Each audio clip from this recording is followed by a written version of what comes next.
ઉધઈ. ઓહોહો, આ નામ સાંભળતા જ મગજમાં શું આવે? ફર્નિચર ખવાઈ ગયું, પાકને નુકસાન થયું, બસ આ જ બધું, ખરું ને? પણ જરા થોભો, શું એવું બની શકે કે આ જ જીવજંતુ ખેડૂતનો સૌથી મોટો મિત્ર હોય? હા, સાચું સાંભળ્યું. આજે આપણે ઉધઈની એક એવી બાજુ જોવાના છીએ જેની કદાચ કલ્પના પણ નહીં કરી હોય. ચાલો, તો પછી આખી વાતને જરા ઊંડાણથી સમજીએ. તો મૂળ સવાલ એ જ છે કે આ ઉધઈ છે કોણ? ખેડૂતનો દુશ્મન કે પછી કોઈ છુપાયેલો દોસ્ત? જવાબ જે પણ હોય એટલું તો પાક્કું છે કે સાંભળીને આશ્ચર્ય જરૂર થશે. સામાન્ય રીતે આપણે શું માનીએ છીએ કે ઉધઈ એટલે વિનાશ, એક એવી જીવાત જે ઘરના ફર્નિચરથી લઈને ખેતરના પાક સુધી બધું જ સાફ કરી નાખે. અને જુઓ, આ વાત સાવ ખોટી પણ નથી, પણ એ વાર્તાનો માત્ર એક જ હિસ્સો છે. આખી વાર્તા તો હજી બાકી છે. પણ હવે સાંભળજો અસલી વાત. કુદરતી ખેતીની દુનિયામાં ઉધઈને દુશ્મન નહીં પણ એક મિત્ર કીટક ગણવામાં આવે છે. મિત્ર કીટક? આ કેવી રીતે શક્ય બને? જે જીવ બધું ખાઈ જાય એ મિત્ર કઈ રીતે હોઈ શકે? આ દાવા પાછળ કોઈ નક્કર કારણ છે કે પછી આ બધી ખાલી વાતો છે? ચાલો ઊંડા ઉતરીને તપાસ કરીએ. તો આ આખા રહસ્યનો જવાબ છે ને, એ ખેતરની ઉપર નહીં પણ જમીનની અંદર છુપાયેલો છે. એટલે ચાલો આપણે પણ જરા જમીનની અંદર જઈએ, ઉધઈની દુનિયામાં એક ડોકિયું કરીએ અને જોઈએ કે આ પડદા પાછળ ચાલી શું રહ્યો છે. જરા વિચારો, કેવા હજારો લાખો નાના નાના મજૂરો હોય જે 24 કલાક 7 દિવસ એક પણ રૂપિયો લીધા વગર જમીનને ખેડવાનું કામ કરે. બસ ઉધઈ બરાબર આ જ કામ કરે છે.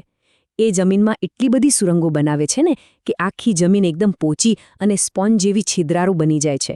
આનો ફાયદો શું? છોડના મૂળિયાને શ્વાસ લેવા માટે મસ્ત હવા મળે, વરસાદનું એક ટીપું પણ વહીને બહાર ન જાય, સીધું જ જમીનમાં ઉતરે, એટલે કે ભૂગર્ભ જળ પણ રિચાર્જ થાય. આ તો જાણે કુદરતનું પોતાનું મફતમાં ચાલતું ટ્રેક્ટર છે. હવે એક બહુ જ મહત્વનો શબ્દ સમજીએ, હ્યુમસ. સાવ સાદી ભાષામાં કહીએ ને તો આ હ્યુમસ એટલે જમીનનો જીવ, એનો પ્રાણ.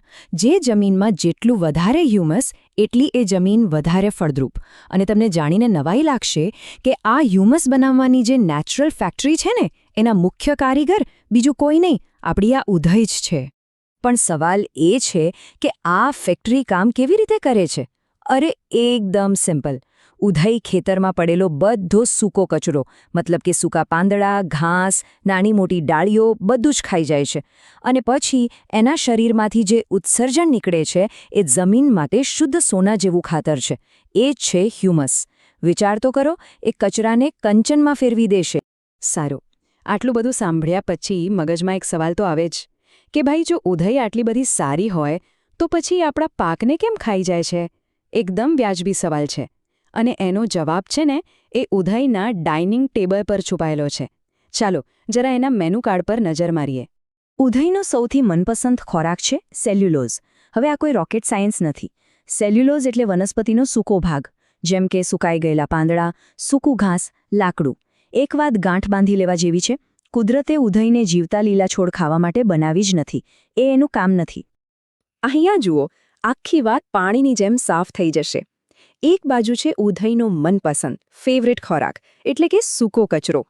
પણ હવે વિચારો, જો ખેતરને એકદમ સાફ કરી નાખવામાં આવે, બધો સૂકો કચરો હટાઈ દેવામાં આવે, તો પછી બિચારી ભૂખી ઉધઈ શું ખાશે? એ મજબૂરીમાં બીજી બાજુ વળશે, એટલે કે આપણા જીવંત પાકના મૂળિયા તરફ. તો પછી અસલી ગુનેગાર કોણ? ઉધઈ કે પછી એની ભૂખ? તો હવે આપણે ઉધઈનું સિક્રેટ જાણી ગયા છીએ. એટલે હવે સવાલ એ નથી કે ઉધઈને કેવી રીતે મારવી. સાચો સવાલ એ છે કે એની સાથે મળીને પાર્ટનરશિપમાં કામ કેવી રીતે કરવું. ચાલો આ પાર્ટનરશિપના 3 એકદમ સરળ નિયમો સમજી લઈએ. નિયમ નંબર 1 અને સૌથી અગત્યનો, ઉધઈને એનું ભોજન આપો. મતલબ કે જમીન પર સૂકા ઘાસ કે પાંદડાનું આચ્છાદન, એટલે કે મલ્ચિંગ કરીને રાખો. નિયમ નંબર 2, કાચું છાણ તો ભૂલથી પણ નહીં. કાચું છાણ એટલે ઉધઈ માટે ઓપન પાર્ટીનું ઇન્વિટેશન. હંમેશા પૂરેપૂરું કોહવાયેલું ખાતર જ વાપરવું. અને નિયમ નંબર 3, જમીનમાં થોડો ભેજ જાળવી રાખો. સાવ સૂકી જમીન ન હોવી જોઈએ. બસ આ 3 સિમ્પલ નિયમો. આખી વાતનો સાર બસ એક જ લીટીમાં છે. કહેવત છે ને કે ભરેલા પેટે કોઈ ખોટું કામ ન કરે. બસ એ જ વાત ઉધઈને લાગુ પડે છે. જો એને એનું મનપસંદ ખાવાનું એટલે કે મલ્ચ પૂરતા પ્રમાણમાં મળશે તો એ ભૂલથી પણ આપણા મુખ્ય પાક સામે જોશે પણ નહીં.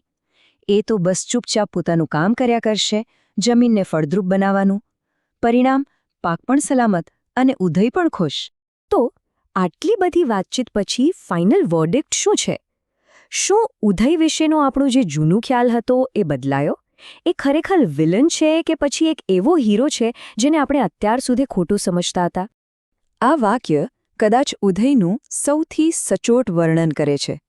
એ એક એવું જમીન ખેડનાર મજૂર છે જે મફતમાં કામ કરે છે.